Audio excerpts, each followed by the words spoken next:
క్రీస్తు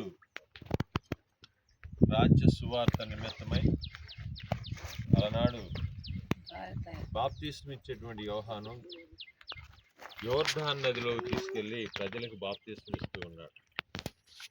బాప్తిస్మం ఎందుకంటే దేవుని రాజ్యంలో చేరడానికి, నీతిమంతులుగా తీర్చబడి పరలోక రాజ్యం చేరడానికి.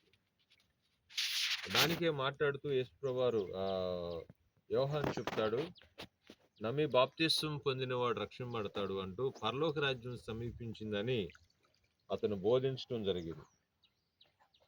రెండవదిగా లేఖనాన్ని మనం ఆధారం చేసుకొని చూస్తే అదే మత్తయి సువార్తలో యేసు 16 వచ్చిన మార్కు సువార్త 16 చదవండి ఒకళ్ళు. మీ బైబిల్ పొందినవాడు రక్షింపబడును, నమ్మని వానికి శిక్ష విధించబడును. నమ్మి బాప్తిస్మం పొందినటువంటి వాడు రక్షింపబడును, నమ్మని వానికి శిక్ష విధించబడును. రోమాపత్రికలో నుంచి 10వ అధ్యాయము 9వ వచనాన్ని చదవండి ఒకళ్ళు. అదేమనగా యేసు ప్రభు అని నీ నోటితో ఒప్పుకొని దేవుడు మృతుల్లో నుండి ఆయనను లేపెనని హృదయం విశ్వసించిన యెడల రక్షింపబడదు.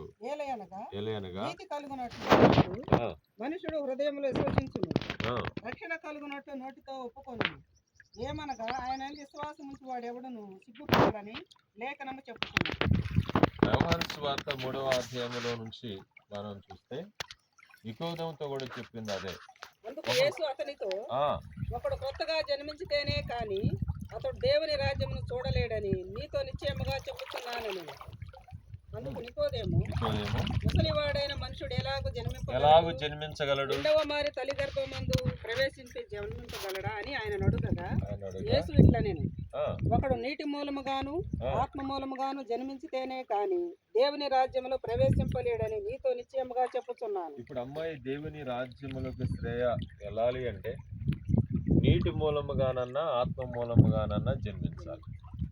ఇప్పుడు నీటి మూలముగా జన్మిస్తుంది, కొద్ది రోజులు పోయిన తర్వాత ఆత్మ ద్వారా కూడా జన్మిస్తుంది. అంటే పరిశుద్ధాత్ముడు ఆమె మీద కుమ్మరించబడినప్పుడు తప్పకుండా రెండవ జన్మ అంటే బాప్తిస్మం, పరిశుద్ధాత్మలను కూడా బాప్తిస్మం దేవుడిస్తాడని లేఖనం చెప్పింది. యేసు ప్రభు వారు మాట్లాడినటువంటి మాటల ప్రకారంగా నమ్మి బాప్తిస్మం పొందినటువంటి వాడు రక్షింపబడతాడు, నమ్మని వానికి శిక్ష విధించబడింది. ఈ రోజు నుంచి దేవుని రాజ్యంలోకి చేరబోతుంది అమ్మాయి. చూడమ్మా,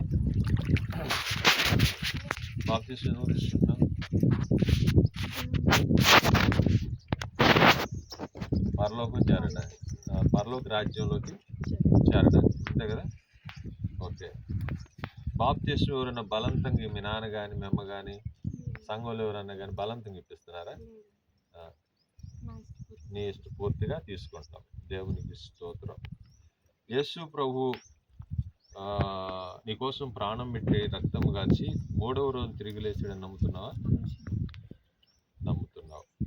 అలాగనే యేసు ప్రభు వచ్చేంత వరకు నీ జీవితకాలం అంతా కూడా యేసుక్రీస్తు వారికి నమ్మకముగా ఈ రాజ్య విస్తరణ కోసం ప్రయాసపడతావా? ప్రయాసపడతావు. సహోదరి ఇచ్చినటువంటి సాక్ష్యాన్ని బట్టి, అలాగనే దేవుడు మాకిచ్చినటువంటి అధికారాన్ని బట్టి ఈ బిడ్డకి బాప్తిస్మం ఇస్తూ ఉన్నాం.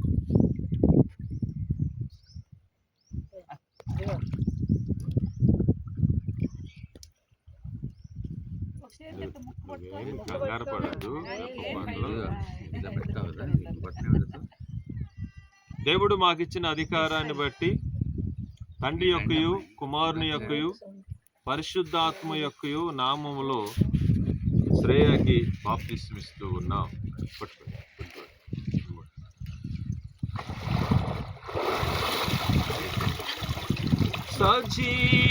సజీవయాగముగా సమర్పించి, సంజీవయాగముగా